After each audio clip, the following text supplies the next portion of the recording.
ज्ञान ही भक्ति है।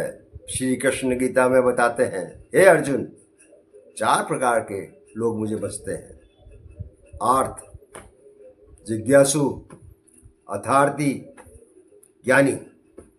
इसमें से आर्थ और जिज्ञासु और अर्थार्थी तीनों ही क्रमशः शरीर, मन, बुद्धि के पुजारी हैं। स्वयं को ईश्वर से भिन्न मानते हैं, फिर भी ये उत्तम है क्योंकि ईश्वर को याद करते हैं। में जब वेदना असहन हो जाती है तो आर्तनाद करते हैं, जैसे गजेंद्र मोक्ष का प्रसंग है, या द्रौपदी के चीर हरण के समय आर्त स्वर में कृष्ण को पुकारा।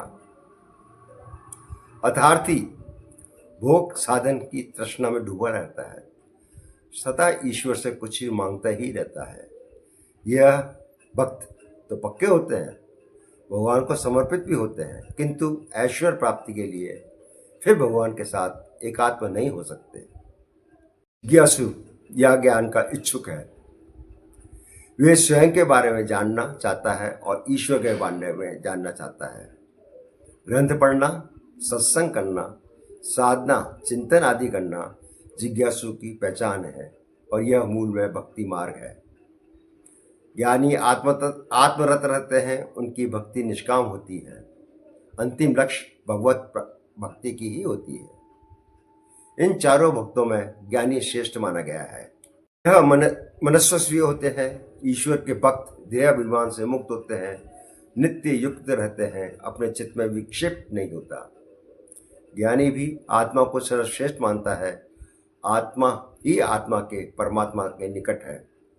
सकाम भक्त आत्मा के इतने निकट नहीं होते, ना ही एक निष्ठ हो सकते हैं। सुकृतिन, इसका अर्थ है कि जिसके पूर्व जन्म का पूर्व कर्म परिपक्व हो चुका हो, वे ही इन 4 अवस्थाओं में ईश्वर का भजन करते हैं।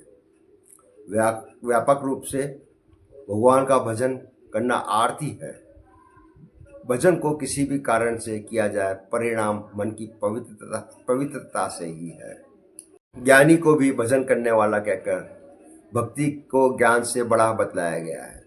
यही भक्ति का अर्थ है कि ज्ञान प्राप्त हो जाने पर भी, शरीर रहने पर तक, इस ज्ञान को दृढ़ रखने के लिए निर्गुण को चिंतन करना है।